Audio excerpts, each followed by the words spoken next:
한 장으로 승부하는 사진이 아닌 두 장, 세 장으로 세트를 만들어서 보여주는 사진을 여러분들이 봤고요. 또 다른 형식이 있습니다. 시퀀스라고 합니다. 시퀀스. S-E-Q-U-E-N-C-E. 이 시퀀스란 뭐냐면은 사진에 영화적인 기법을 도입시킨 게 시퀀스입니다. 사진은 한 장 한 장 보여주고 승부를 하죠. 영화는 흐르는 시간을 이미지를 돌려서 보여줍니다. 이 시퀀스라는 이런 영역은 여러분들이 보시는 이 사진가가 가장 대표적인 사진가요. 듀안 마이클스라고 합니다. 그래서 듀안 마이클스는 먼저 스토리를 생각을 해요. 그리고 사진을 시간차를 두고 스토리를 전개시킵니다. 사진의 순서가 있어요. 그래서 한 장 한 장 보여주는데 한 장 다음에 시간에 사진이 등장하고 꼭 그 다음에 씬이 등장을 하고 일련의 시리즈가 쭉 보여주면서 전체가 하나의 얘기를 하고 있습니다. 첫 번째 시리즈 복락원 파라다이스로 돌아간다는 그러한 타이틀이에요. 어떤 실내 공간에 이게 첫 번째 사진입니다. 이 시퀀스는 순서가 있어요. 넘버가 있죠. 남자 여자가 있어요. 옷을 정장을 하고 있습니다. 그 공간에 과구나 액자 이런 배치가 있어요. 두 번째 사진을 보죠. 남자가 자켓이 없어졌어요. 그리고 앞에는 없었던 남자 자켓을 입었잖아요. 앞에는 없었던 식물이 등장을 합니다. 옷을 더 벗었어요. 식물이 하나 더 등장을 합니다. 굉장히 단순한 구조예요. 그러니까 여기서의 나무 식물은 자연을 얘기하는 겁니다.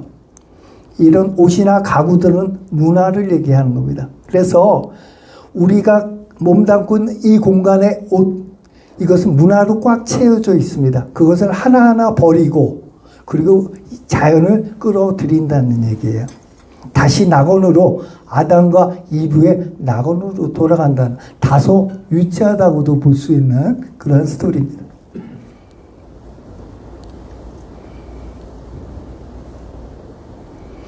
자, 두 번째 시리즈인데 이것은 처음부터 말씀을 드릴게요.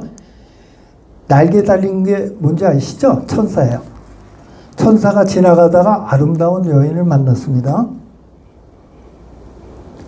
너무 매력에 이끌려가지고 천사가 도저히 지나갈 수가 없었어요. 그래 여인과 사랑을 나눕니다.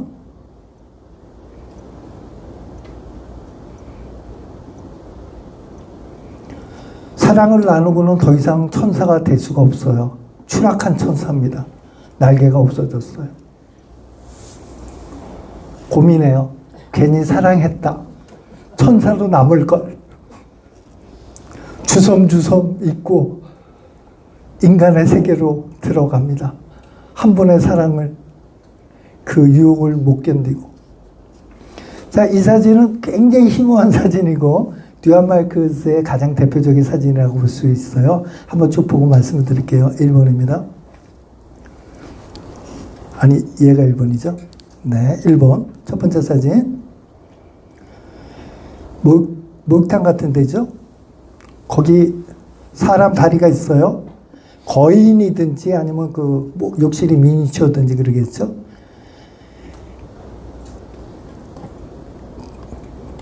그게 공간이 아니라 책 속에 있는 작은 사진이었어요. 그 책도 누군가가 들고 있는 책 안에서의 사진이었어요. 그 사람은 어떤 껌껌한 터널 같은 데 서 있었어요. 그 사람은 또 액자 속에 들어가 있는 사진이었어요. 그 액자는 욕조 위에 걸려있는 액자였어요. 그 액자는 이겁니다. 첫 사진과 끝 사진이 같아요. 서서히 카메라가 줌 아웃 된다고 생각하세요.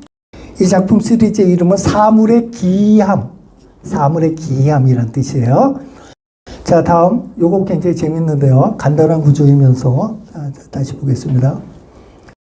우연한 만남이라는 시리즈예요. 자, 도시의 골목에, 좁은 골목에 두 남자가 서로 마주보고 있습니다. 한 사람은 걸어가는 중이에요. 한 사람의 등이 보이게 걸어가고요. 한 사람은 저기 맞은 데서 걸어오고 있습니다.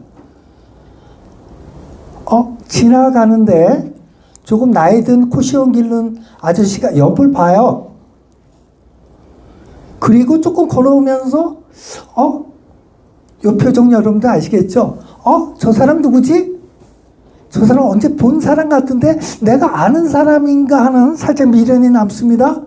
그리고는 가던 길을 멈추고 아예 고개를 돌려서 턱에다가 손을 갖다 대고 생각하고 있어요. 내가 저 사람 언제 만난 적이 없었나. 과거의 기억을 갖다가 더듬고 있습니다. 그리고는 여기 전사진이죠. 그 사람은 포기하고 가요. 근데 이번에는 저 무심코 가던 젊은 청년의 뒷모습만 보이던 그 사람이 돌아보고 있는 거예요. 그 사람도 비슷한 감정을 느낀 거예요. 지나고 나서 저분 내가 언제 봤나? 둘이 서로 비슷한 느낌을 받은 거죠. 그렇죠? 여기 또 하나의 개념을 얘기할 수 있을 것 같아요. 데자뷰라고 많이 들어보셨죠? 옛날에는 데자뷰가 예술 쪽에서 많이 사용했던 그런 용어인데 요즘은 사회적으로도 굉장히 많이 사용을 하더라고요. 데자뷰란 불어인데 데자, 이미 벌써 이라는 뜻을 갖고 있고요. 본, 데자뷰, 뷰는 보다, 보아로 동사의 과거형입니다. 이미 본, 직역을 하게 되면 과거에서의 경험을 가리킵니다. 이미 본. 근데 뜻은 그게 아니에요. 응용을 해서 해석을 하게 되면 이미 본 듯한. 이 두 사람은 이전에 만난 적이 없는 사람들이에요. 근데 한순간 만났을 때 서로 예전에 만난 듯한 그러한 착각을 불러일으키는 거예요. 이것은 심리학적으로 데자뷰라고 그래요. 이미 본 듯한. 반대 개념도 있습니다. 자매뷰. 자매는 결코 이런 뜻을 갖고 있고요. 자매뷰. 보다의 과거형입니다. 이거 뭐냐? 결코 보지 못한 듯.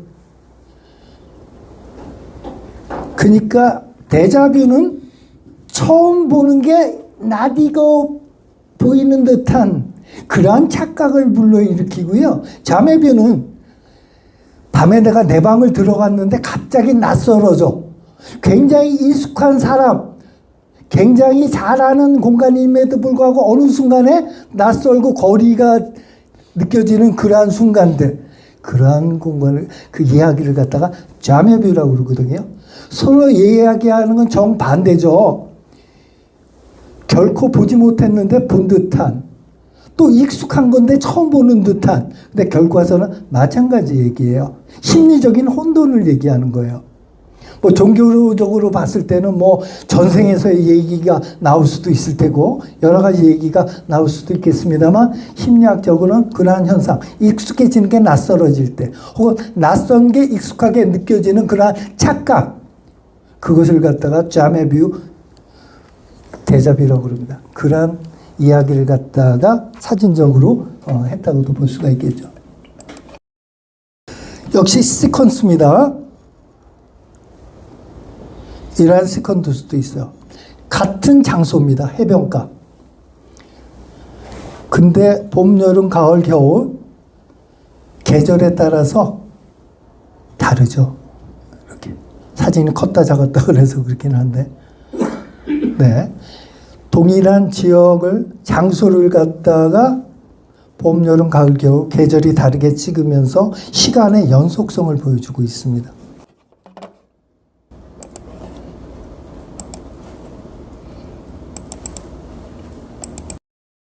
이건 지난번에 제가 말씀드렸던 유튜브에 올렸던 믹 윌리엄슨 교수죠. 영국의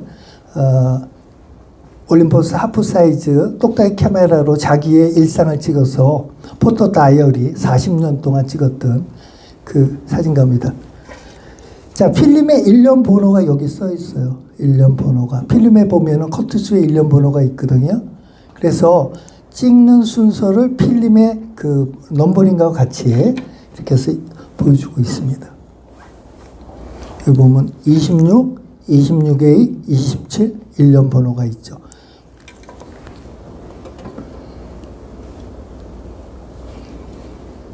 그림자가 재밌습니다. 짙었다가 조금 옅어졌다가.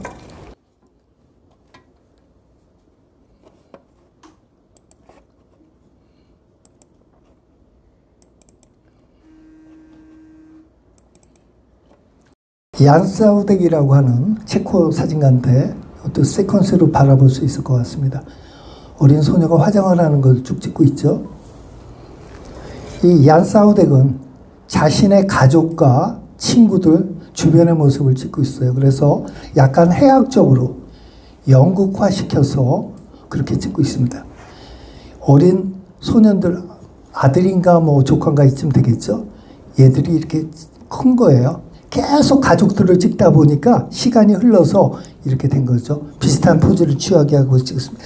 자, 수십 년이라는 시간의 어떤 인터벌의 그 물리적 공간을 확보하고 있지만 역시 시퀀스의 개념입니다. 동일한 대상을 시간을 거리를 두고 찍어서 비교해서 보는 시간의 차이를.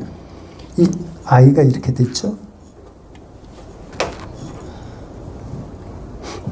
네, 이 소녀가 이런 부인이 됐습니다.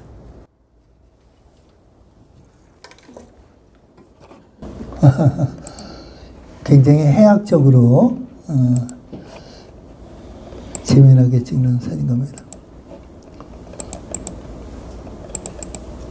자, 데이비드 호큰이라고 해서 화가로 굉장히 유명한 화가입니다. 미국에 앤디 워홀이 있다고 하면은 영국에는 데이비드 호크니가 있어요. 팝아트의 가장 대표적인 화가고요. 몇 년 전에 서울 시립미술관에서 전시가 있었는데 제가 알기로는 굉장히 많은 관람객이 몰렸던 그 데이비드 호크니가 그림을 주로 그리지만 사진을 갖고 작업을 하기도 해요. 회화의 장르 중에 입체파가 있습니다. 큐비즘이 있습니다. 데이비드 호크니는 화가잖아요. 그림을 주로 그리지만 때에 따라서는 사진을 매체로 써서 작업을 한다는 얘기죠.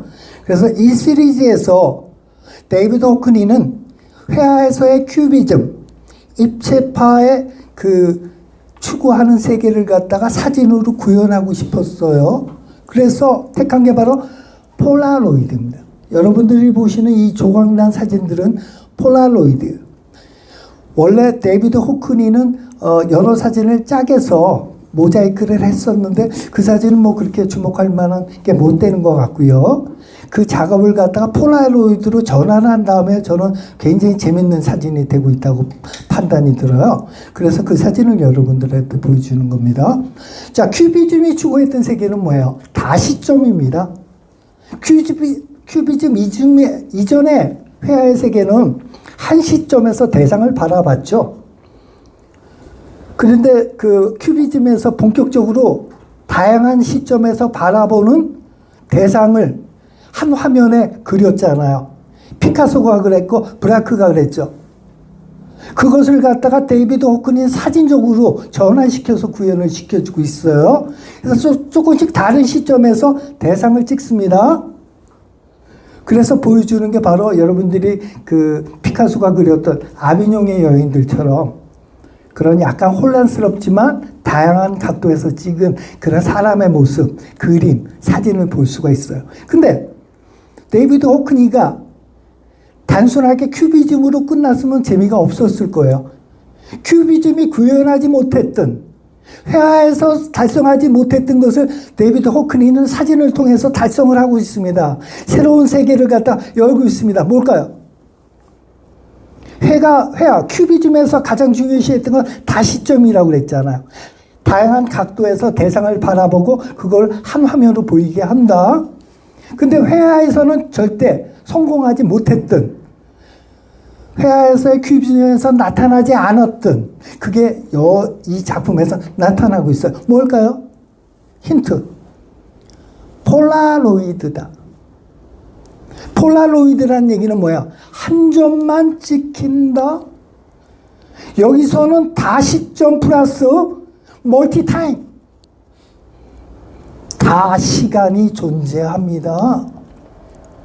왜? 폴라로이드는 한 장만 딱딱 찍히기 때문에. 여기는 정확하게 하나, 둘, 셋, 넷, 4, 6이 24, 24개의 독립된 별도의 시간이 존재합니다.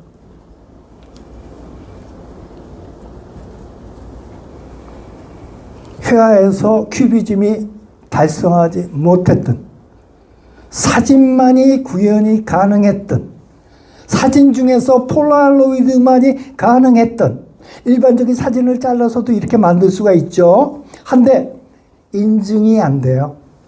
일반적인 사진은 복제가 가능하잖아요. 한 장 크게 찍어서 나누어서 두세 장을 합해도 비슷한 느낌이 들거든요. 아까 얘기했던 데이비드 호크니는 처음에 작업은 그렇게 진행이 됐어요. 여러 사진을 잘라서 모자이크해서 다시점으로 보여줬죠. 그러다가 폴라로이드로 전환시키면서 시간을 잡아봤습니다. 시간을 얻었어요. 어떠한 시간? 독립된 시간. 그래서 회화에서의 양식을 갖다가 사진으로 전환시킨다. 굉장히 재미난 발상이에요. 그것을 잘 이용한다면은 회화 추종의 그러한 어떤 누명을 쓰지 않고 단순히 쫓아가는 거에 머물지 않고 발전시켜서 사진적인 표현만이 가능한 그러한 방법이 투입이 된다면 전무후무한 그러한 작품이 나올 수 있어요.